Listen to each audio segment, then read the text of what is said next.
Hello everybody, welcome to my channel judiciary prep hub. हम कर रहे हैं एक बहुत ही इंपॉर्टेंट एग्जाम की तैयारी, दैट इज जेडीए जेएलओ। अभी हम जो कवर कर रहे हैं वो है राजस्थान टेनेंसी एक्ट 1955। इससे पहले हमने अपना सेक्शन 64 तक कवर कर लिया है। इट मीन्स चैप्टर 5 हमने कवर कर लिया है। अब हम कर रहे हैं चैप्टर 6 स्टार्ट। चैप्टर 6 किसके बारे में बात करता है? चैप्टर 6 बात करता है इम्प्रूवमेंट के बारे में। ठीक है, तो देखिए ये इतना मतलब आपको जो ध्यान रखना है इसके अंदर कुछ कुछ पॉइंट्स है, मैं आपको बताते जाऊंगी, आपको नोट डाउन करते हुए जाना है। जैसे सेक्शन 65 क्या कह रहा है, तो सेक्शन 65 है right of government to make improvements. ठीक है, इसमें गवर्नमेंट को बेसिकली क्या है, राइट दिया गया है कि अगर गवर्नमेंट चाहे तो क्या कर सकती है, लैंड पर इम्प्रूवमेंट कर सकती है, सुधार करने का सरकार का अधिकार। तो ये सिंपल सी बात है, स्टेट गवर्नमेंट या फिर जो लैंड ऑनर है, दोनों की ही बात की गई है इसमें। मेक एनी इम्प्रूवमेंट्स ऑन और affecting any land through out the state. ठीक है, तो ये कर सकते हैं इम्प्रूवमेंट को। तो बेसिकली इम्प्रूवमेंट से भाई देखो, हमारी लैंड है, ठीक है, लैंड होल्डर है, अगर उसकी लैंड है बेशक से तो अगर उसने टेनेंसी पे भी दिया है तो भी वो क्या कर सकता है, अपने लैंड पर इम्प्रूवमेंट कर सकता है। और अगर लैंड स्टेट गवर्नमेंट की है तो वो भी क्या कर सकती है, इम्प्रूवमेंट। तो कौन इम्प्रूवमेंट कर सकता है लैंड पे? गवर्नमेंट और लैंड ओनर दोनों। फिर है राइट ऑफ खातेदार टेनेंट टू मेक इम्प्रूवमेंट्स।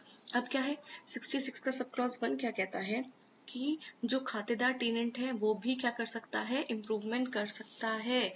खातेदार टेनेंट भी इम्प्रूवमेंट कर सकता है इन हिज होल्डिंग। ठीक है,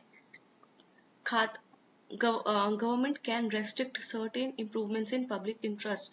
लेकिन इसके प्रोविजन ने कुछ कुछ चीज बताई कि स्टेट गवर्नमेंट कब टाइम टू टाइम क्या कर सकता है, रेस्ट्रिक्ट कर सकता है इन इम्प्रूवमेंट को। ठीक है, तो कब रेस्ट्रिक्ट कर सकता है, जब पब्लिक इंटरेस्ट की बात हो तब इम्प्रूवमेंट को रेस्ट्रिक्ट किया जा सकता है। ठीक है, और इसका बी पॉइंट क्या कहता है, rules can be made for regulation. और इन सब चीज को रेगुलेट करने के लिए भी rules to regulate the making on of any such improvements in areas not covered by any such notification. ठीक है, तो फिर state government time to time क्या करेगा, रूल्स भी बना सकता है।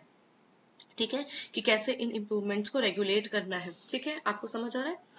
उसके बाद है इसका एमसीक्यू, हु कैन रेस्ट्रिक्ट, कौन रेस्ट्रिक्ट कर सकता है, तो भाई स्टेट गवर्नमेंट। ठीक है, उसके बाद है 66 का सबसेक्शन 2 जो बात करता है no permission needed for temporary structure. अब आप कोई टेम्पररी स्ट्रक्चर कर रहे हैं उस होल्डिंग पर, उस लैंड पर, तो उसमें क्या होगा, उसमें फिर किसी भी अथॉरिटी की क्या है, जरूरत नहीं है। No sanction shall be necessary for the construction of temporary structure.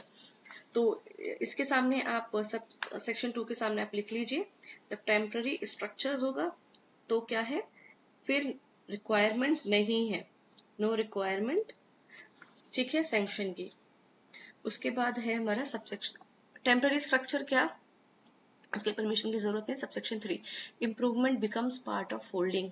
जो इम्प्रूवमेंट होगा, ठीक है, वो किसका पार्ट होगा, वो होल्डिंग का ही पार्ट होगा। Improvement made in holding shall form part of holding. ठीक है, जैसे किसी कुएं को कंस्ट्रक्ट किया गया है किसी होल्डिंग पर, तो वो उसी लैंड का पार्ट है। ठीक है, improvement becomes part of holding. फिर हमारा section 67 right of land holder to make improvements. ठीक है, अब ये इंपॉर्टेंट सेक्शन है, इसको जरा ध्यान से समझना। देखिए, अगर आप इम्प्रूवमेंट कराना चाहते हैं तो जो लैंड होल्डर है, ठीक है, जो लैंड को होल्ड कर रहे हैं, उसको तहसीलदार की परमिशन की रिक्वायरमेंट है। और अगर इसका प्रोविजन ये बोला कि अगर जो टीनेंट है वो गैर खातेदार टीनेंट है, या फिर खुदकश टीनेंट है, या फिर सब टीनेंट है खुदकश टीनेंट का, और जो इम्प्रूवमेंट हो रही है वो वेल है, कुआं बना रहे हैं अगर आप, ठीक है, इम्प्रूवमेंट के नाम पर अगर आप कुआं बना रहे हैं, तो उस केस में आपको तहसीलदार की जरूरत नहीं होगी, अगर गैर खातेदार टीनेंट है, ठीक है, और टीनेंट ऑफ खुदकश्त है, और सब टीनेंट है। लेकिन इसका जो प्रोविजो सेकंड है ना, वो बहुत इंपॉर्टेंट है। वो क्या बोल रहा है कि कुछ ना रेस्ट्रिक्ट किया गया है, एरिया जो है, इम्प्रूवमेंट एरिया है, उसको कुछ रेस्ट्रिक्ट किया गया, उस पर लिमिटेशन लगाई है। देखो क्या कहा है, प्रोवाइडेड फर्दर दैट ऑल और any of the improvement refer to in sub clause A of clause 19 of section 5। Section 5 का क्लॉज 19 निकालो आप। ठीक है। तो सेक्शन 5 का अगर आप क्लॉज 19 देखेंगे तो उसमें क्या बात, सेक्शन 5 का सबसेक्शन अगर आप 19 देखेंगे तो उसमें क्या दिया है, उसमें दिया है इम्प्रूवमेंट। ठीक है, ये जो क्लॉज है इसमें दिया है इम्प्रूवमेंट। तो इसमें क्या कहा गया, सब क्लॉज ए ऑफ क्लॉज 19, तो 19 का क्लॉज ए, ठीक है, उसका भी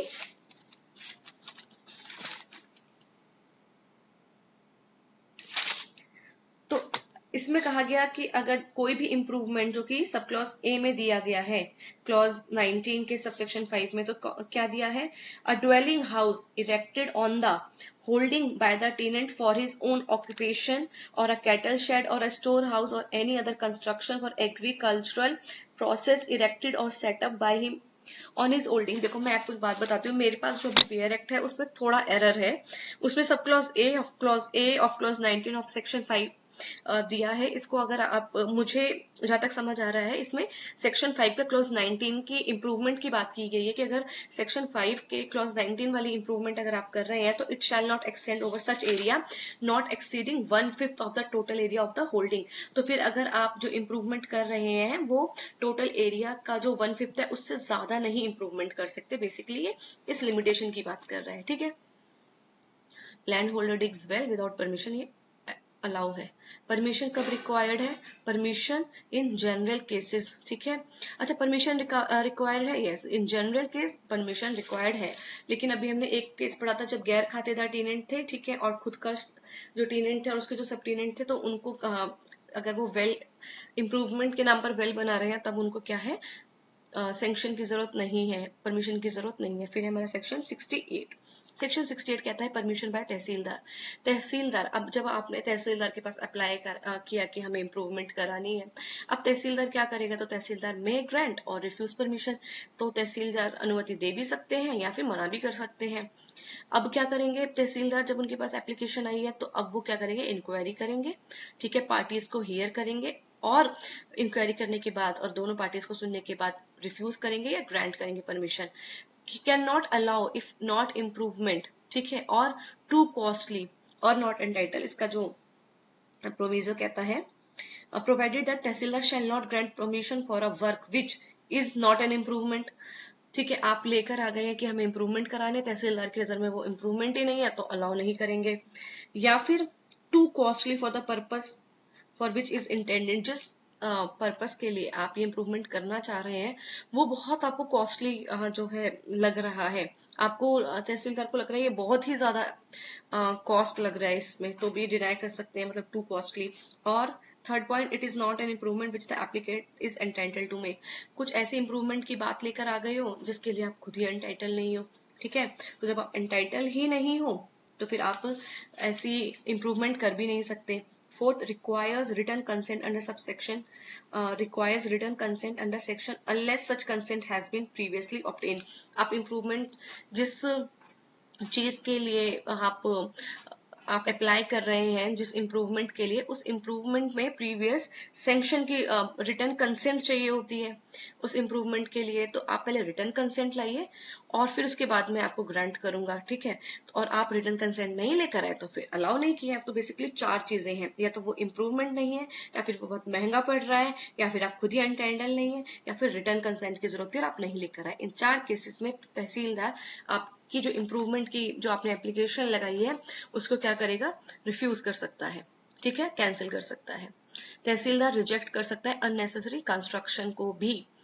तहसीलदार के पास क्या पावर है, तो तहसीलदार चाहे तो ग्रांट कर सकता है और रिफ्यूज कर सकता है इम्प्रूवमेंट ऑन लैंड या फिर होल्डिंग, एक ही बात है। Section 69, same improvement by tenant and land holder. ठीक है, प्रोविजन क्या होगा, व्हेन लैंड होल्डर और tenant want to make the same improvement. उस स्थिति के लिए उपबंध, जब भूधारक और अभिधारी दोनों ही सुधार करना चाहते हो। तो क्या है फिर, if both want same improvement tenant gets priority. तो जब दोनों ही इम्प्रूवमेंट करना चाह रहे हैं तो उस केस में प्रायोरिटी किसको दी जाएगी, उस केस में प्रायोरिटी दी जाएगी टेनेंट को। ठीक है, उस केस में प्रायोरिटी दी जाएगी टेनेंट को। तहसीलदार अलाउ कर देगा टेनेंट को कि ठीक है आप अपना काम शुरू कीजिए।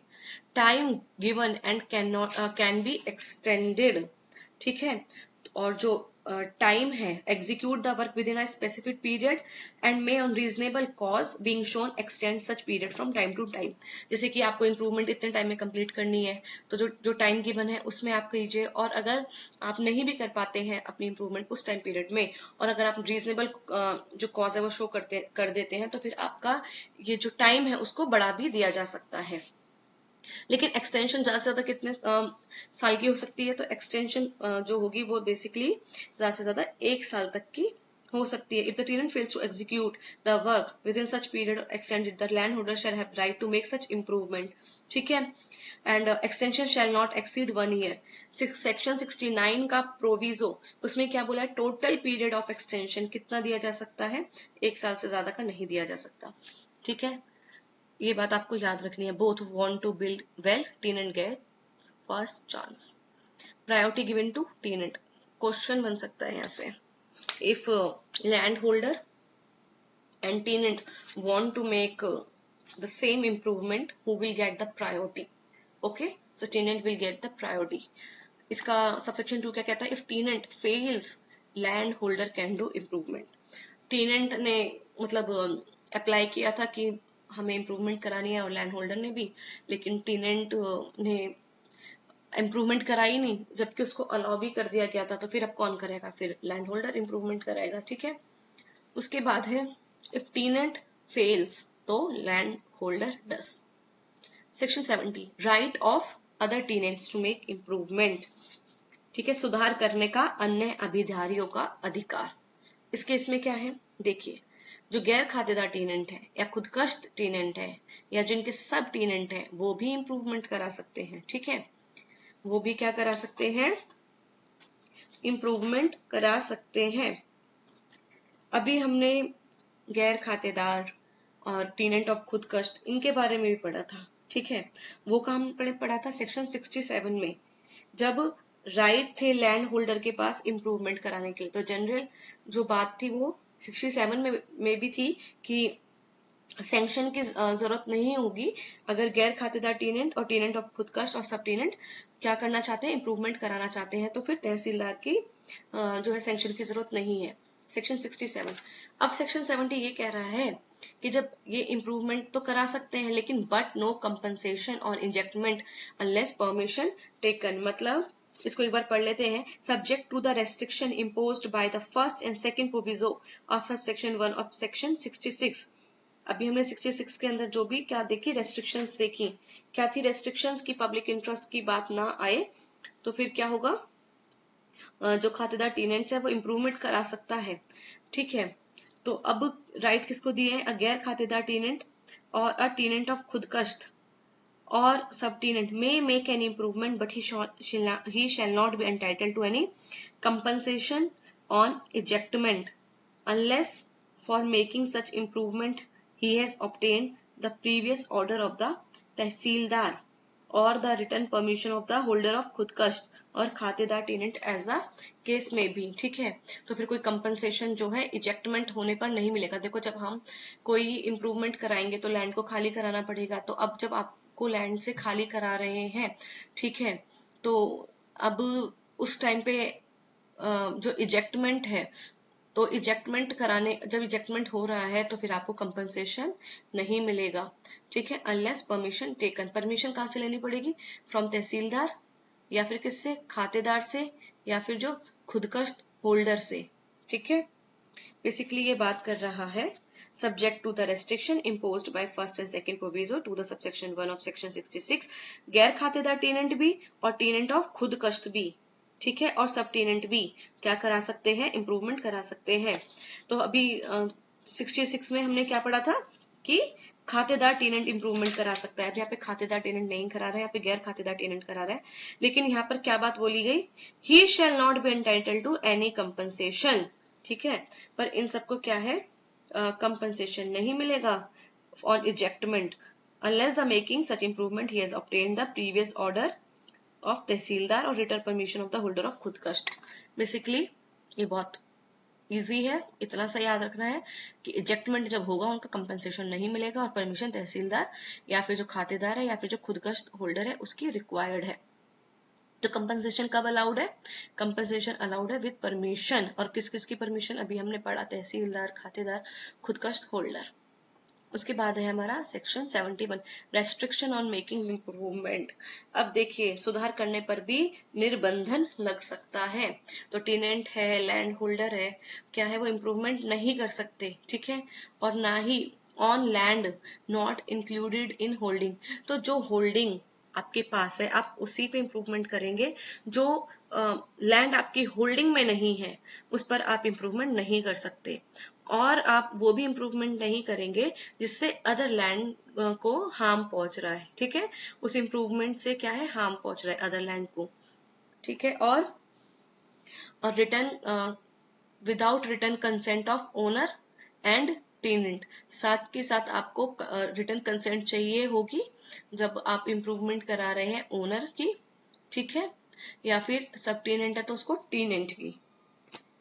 आप सेक्शन 71 देखेंगे तो उसमें लिखा है कि nothing in this chapter shall entitle or be deemed to entitle to a tenant or a landholder not being the state government to make an improvement detrimental to any land which is not included in the holding to be benefited to such improvement unless such tenant or landholder has obtained the written consent of landholder or as the case may be the state government and also of the tenant of any such land, ठीक है। तो जब आप improvement तो वैसे करा ही नहीं सकते हैं और हार्म भी नहीं कर सकते अदर लैंड को, और उस पे भी नहीं करा सकते इम्प्रूवमेंट जो आपकी लैंड नहीं है, और साथ के साथ आप अगर कुछ ऐसा कर रहे हैं कि थोड़ी बहुत जो है डेट्रीमेंटल हो रहा है किसी और लैंड को, तो आपको उसका जो लैंड होल्डर है उससे रिटर्न कंसेंट लेना होगा, और अगर स्टेट गवर्नमेंट की लैंड है तो स्टेट गवर्नमेंट का लेना होगा, ठीक है, और अगर सब टेनेंट है तो उसको टेनेंट की लेनी होगी बेसिकली। तो tenant can not build canal affecting neighbour land without consent, ठीक है, तो टेनेंट जो है कैनल को बिल्ड नहीं कर सकता, बिना अनुमति पड़ोसी भूमि को प्रभावित नहीं कर सकता। तो कंसेंट रिक्वायर्ड है फॉर अदर लैंड के लिए, कंसेंट लोगे अदर लैंड के लिए। उसके बाद है हमारा rent, section 72, liability for full rent, ठीक है, लायबिलिटी फॉर फुल रेंट, पूरे लगान का दायित्व। इसमें क्या कहा गया, tenant making improvement must pay full rent. अगर टेनेंट इम्प्रूवमेंट करा रहा है तो इसका मतलब नहीं है वो रेंट में एडजस्ट होगा, आपको तो रेंट पूरा देना ही पड़ेगा, ठीक है। अनलेस अग्रीमेंट सेज, अगर अग्रीमेंट में पहले से लिखा था कि अगर कोई इंप्रूवमेंट होगी तो उसको एडजस्ट कर लिया जाएगा, तो फिर तो अग्रीमेंट में लिख ही दिया है तो कोई बात नहीं।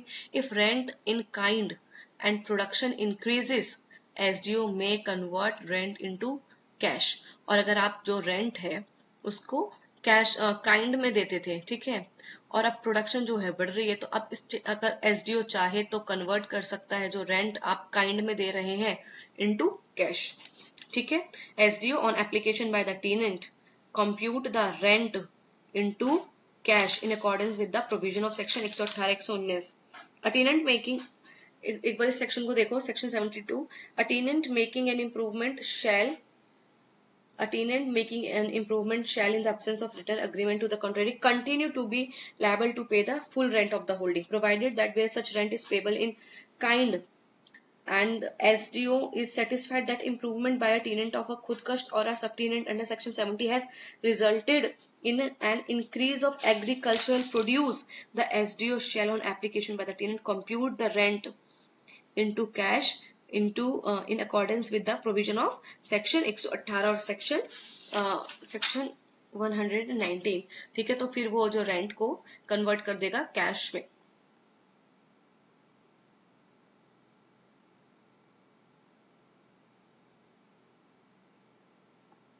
एक आपने यहाँ पे बात समझ आई आपको कि जो एसडीओ है, अब पहले तो रेंट को काइंड में दे रहा था वो जो टेनेंट है, अब उसको जो एसडीओ कह रहा है कि अब आप कैश में दो। ऐसा क्यों?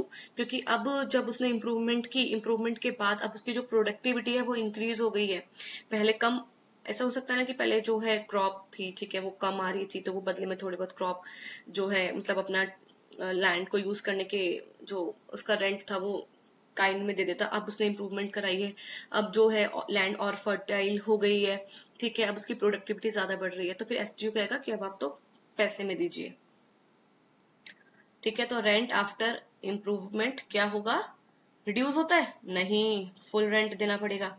फिर section 73 compensation for loss, land holder must compensate tenant for loss caused by improvement. अगर इम्प्रूवमेंट कराने से अगर टेनेंट को कोई लॉस हो जाता है तो लैंड होल्डर को उसको कंपनसेशन देना पड़ेगा, ठीक है। जैसे लैंड होल्डर है तो उसका टेनेंट है जो लैंड को यूज कर रहा है, अब लैंड होल्डर ने उस पर कोई इम्प्रूवमेंट की, इम्प्रूवमेंट होने से अब टेनेंट को नुकसान पहुंच गया है, तो इस केस में क्या होगा, इस केस में लैंड होल्डर को उसको पैसे देने पड़ेंगे, कंपनसेशन। जैसे construction damages crop, tenant gets compensation. अब कोई लैंड थी, उस पर कंस्ट्रक्शन करा रहा था लैंड होल्डर, साथ में ही वहां पर उसकी क्रॉप्स भी थी, अब कंस्ट्रक्शन की वजह से सारी क्रॉप्स खराब हो गई, तो ठीक है लैंड होल्डर आप इनको कंपनसेट कीजिए, ठीक है। आप फिर है लॉस कंपनसेशन कौन दे रहा है, लैंड होल्डर दे रहा है।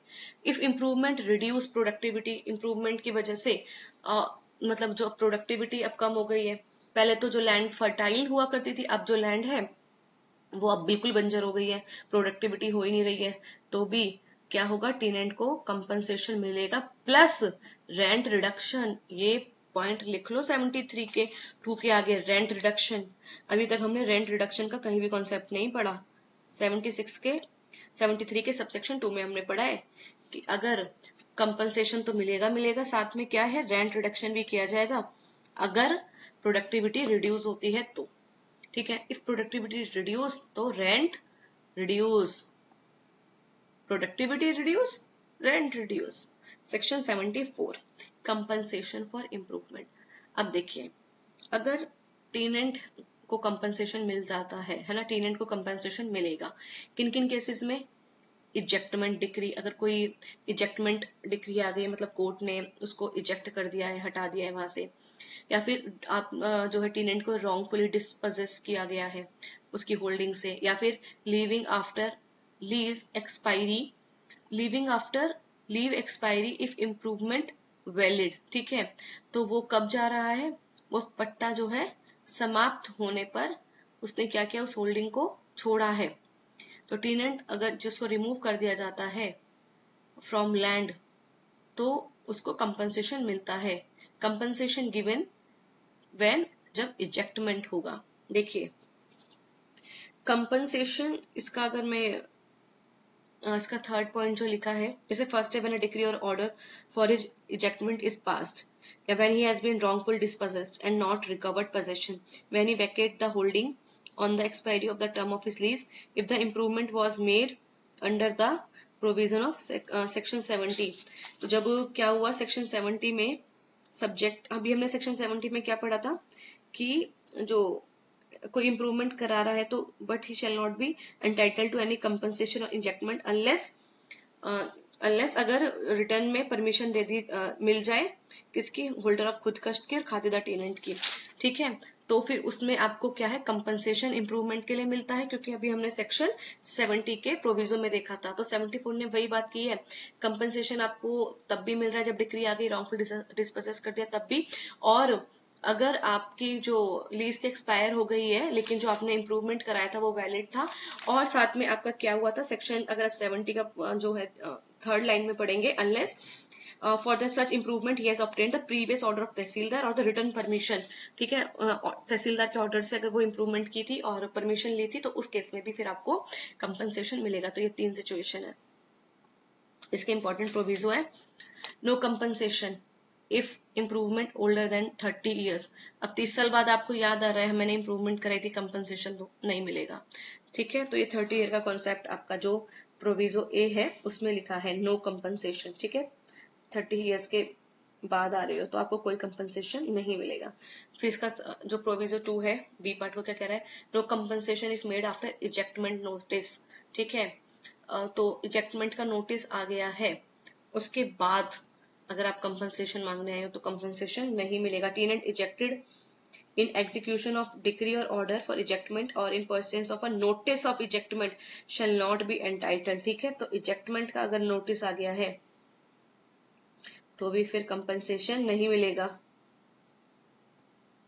उसके बाद क्या है, नो कंपनसेशन इफ इम्प्रूवमेंट जो है यूज, अगर कोई आपने जो इम्प्रूवमेंट कराई है वो यूजलेस इम्प्रूवमेंट कराई है तो फिर आपको क्यों कंपनसेशन मिलेगा, नहीं मिलेगा कंपनसेशन। ठीक है, तो अगर यूजलेस इम्प्रूवमेंट है तब भी आपको कंपनसेशन नहीं मिलेगा।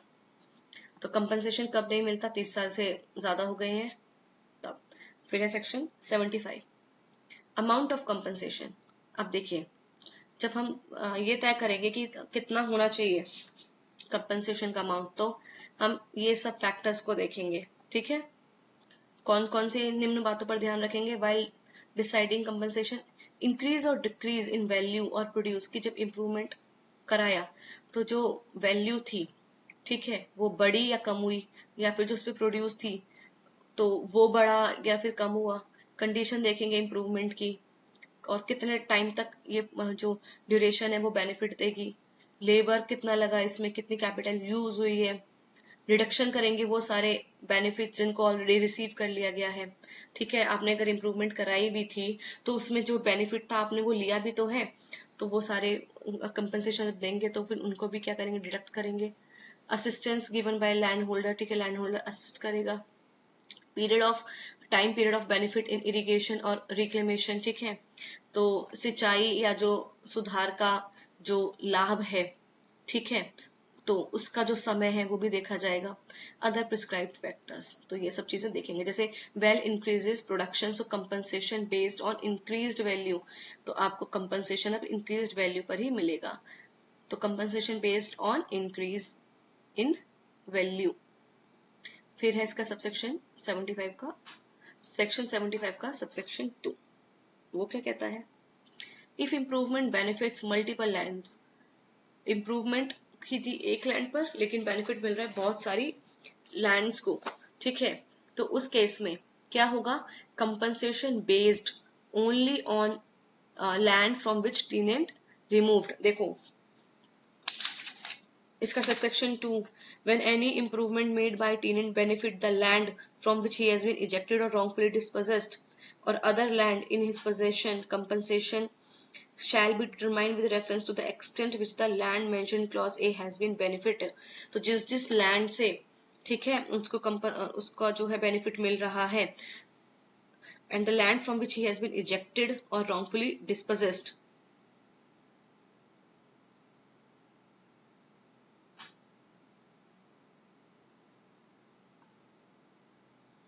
ठीक है, बेसिकली अगर आप सबसेक्शन 2 देखेंगे तो वो ये बात कर रहा है कि जब उसने इम्प्रूवमेंट कराया, ठीक है, टेनेंट ने, तो बेनिफिट मिला उस लैंड को जहां से उसको रॉन्गफुली डिस्पोजेस किया था और इजेक्ट किया गया था। तो उस केस में क्या होगा, तो कहा गया फिर उस एक्सटेंट तक आपको कंपनसेशन जो है डिटरमाइन किया जाएगा। तो compensation based only on land from which tenant remove, तो अब बहुत सारी लैंड को बेनिफिट मिल रहा है वैसे तो इम्प्रूवमेंट का, लेकिन जहां से टेनेंट को इजेक्ट किया गया था और रॉन्गफुली डिस्पोजेस किया गया था उसी लैंड से, ठीक है, क्या है आपका कंपनसेशन जो बेस्ड होगा उसी लैंड पर बेस्ड होगा। जैसे कैनल बेनिफिट, कैनल बनाया गया, ठीक है, इंप्रूवमेंट की गई, बेनिफिट कर रहा है 2 फील्ड को, बट कंपनसेशन मिलेगा 1 फील्ड के लिए ही जहां से उसको इजेक्ट किया गया था, जिस फील्ड से या फिर जिस फील्ड से उसको क्या है रिमूव किया गया था, रॉन्गफुली डिस्पोजेस किया था। फॉर एग्जाम्पल मैंने कोई इम्प्रूवमेंट की थी, ठीक है, लैंड पर, और मुझे उस लैंड से बाद में क्या है इजेक्ट कर दिया गया, रॉन्गफुली हटा दिया गया, अब मैं कंपनसेशन मांग रही हूँ, तो मुझे उसी लैंड के बेस पे ही कंपनसेशन मिलेगा बेसिकली।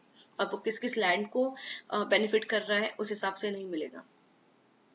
फिर है benefit to many lands, but क्या होगा, पार्शियल एज पर अफेक्टेड लैंड। उसके बाद है section 76, work benefiting other lands. अब क्या है कि जो आपका इम्प्रूवमेंट है वो अन्य भूमि को भी फायदा पहुंचाने वाला है, तो अब उस कंडीशन में क्या होगा, if tenant made improvements and land sold, ठीक है, लैंड को बेच दिया गया या फिर उसको उस लैंड से इजेक्ट कर दिया गया, तो जो बायर है या जो लैंड होल्डर है बिकम्स ओनर ऑफ इम्प्रूवमेंट। जैसे मैं टेनेंट थी, मैंने किसी लैंड पर इम्प्रूवमेंट कराया, अब उस लैंड को बेच दिया गया है, ठीक है, या फिर मुझे उस लैंड से हटा दिया गया, तो अब जो खरीद रहा है ना उस लैंड को, ठीक है, जो बायर है या फिर जो लैंड होल्डर है, वो ऑनर हो जाएगा उस इम्प्रूवमेंट का, ठीक है। Tenant still gets benefit on remaining land, और जो बाकी बची हुई लैंड होगी उससे टेनेंट अभी भी क्या है, बेनिफिट प्राप्त कर सकता है। जैसे टेनेंट ने मिल्की कैनल लैंड को सोल्ड कर दिया गया, but he still uses water, लेकिन वो अभी भी उस कैनल से जो है वाटर यूज कर रहा है ऑन रिमेनिंग लैंड, ठीक है। So the owner after sale क्या होता है, ओनर कौन बन जाता है आफ्टर सेल, बायर। जो इम्प्रूवमेंट हुई है उसका ओनर कौन बन जाता है आफ्टर सेल, बायर। फिर है इसका subsection 2, if tenant keeps part of land, ठीक है, तो उस सिचुएशन में बायर और land holder benefits from improvement on sold part.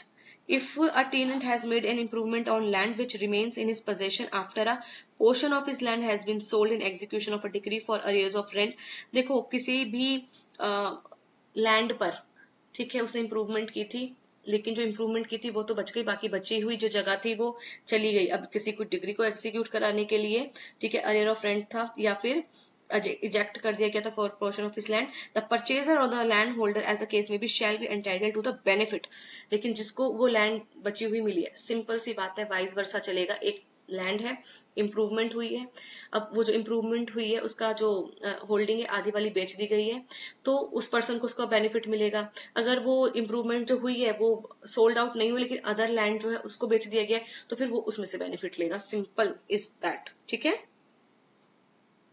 As the case may be, shall be entitled to the benefit of such work in respect of the land which does not remain in the possession of the tenant, ठीक है, simple सी बात इतनी है। जो buyer है या जो land holder है वो बेनिफिट लेगा उस इम्प्रूवमेंट से ऑन सोल्ड पार्ट, जिसको बेच दिया गया है। तो बायर गेट्स क्या, buyer gets benefit of improvement. फिर है if land holder made improvement, अगर लैंड होल्डर ने इम्प्रूवमेंट की थी और फिर लैंड को बेच दिया है, तो फिर बायर को बेनिफिट मिल जाएगा, ठीक है, buyer gets benefit of land holder work. फिर है सेक्शन 77, रजिस्ट्रेशन ऑफ आउटले और इम्प्रूवमेंट, सुधार पर आई लागत का रजिस्ट्रेशन। जो टेनेंट है और लैंड होल्डर है वो अप्लाई कर सकता है तहसीलदार को, तहसीलदार आप डिटरमाइन करो इम्प्रूवमेंट है जो उसकी कितनी कॉस्ट है, ठीक है, और दोनों पार्टी को सुनने के बाद अब जो है एंट्री की जाएगी रजिस्टर में कि इस इम्प्रूवमेंट को कराने पर इतना खर्चा आया, ठीक है। तो कौन डिसाइड करता है कॉस्ट इस इम्प्रूवमेंट की, तहसीलदार। और एंट्री इन रजिस्टर, जो एंट्री की जाएगी रजिस्टर में वो कॉन्क्लूसिव प्रूफ माना जाएगा, ठीक है, क्या माना जाएगा, कॉन्क्लूसिव प्रूफ, अंतिम प्रमाण। तो register entry is final proof. फिर है सेक्शन 78, डिस्प्यूट रिगार्डिंग इम्प्रूवमेंट, अगर डिस्प्यूट हो जाता है इम्प्रूवमेंट से रिगार्डिंग, तो कौन इसको सुनेगा, असिस्टेंट कलेक्टर, ठीक है, कौन इसको सुनेगा, assistant collector. Right to make improvement, whether work is improvement, ठीक है, किसका अधिकार है इम्प्रूवमेंट करने का, और ये जो इम्प्रूवमेंट है क्या वो सच में इम्प्रूवमेंट है, या सेक्शन जो 71 है उसका वायलेशन हुआ है, कंपनसेशन अमाउंट क्या होगा, राइट टू कंपनसेशन, ठीक है, ये बेनिफिट ऑफ इम्प्रूवमेंट, ये इन सब डिस्प्यूट को लेकर सॉल्व किया जाएगा असिस्टेंट कलेक्टर द्वारा, ठीक है। तो अथॉरिटी फॉर डिस्प्यूट कौन है, assistant collector. So basically we have completed chapter 7, ठीक है, we have completed chapter 7. If you are liking the way I am teaching, if you are finding that it is a very simplified pattern, you are getting more understanding and better understanding the way I am teaching, do like, do comment, do share and do subscribe my channel. That's all for today. Bye bye, take care.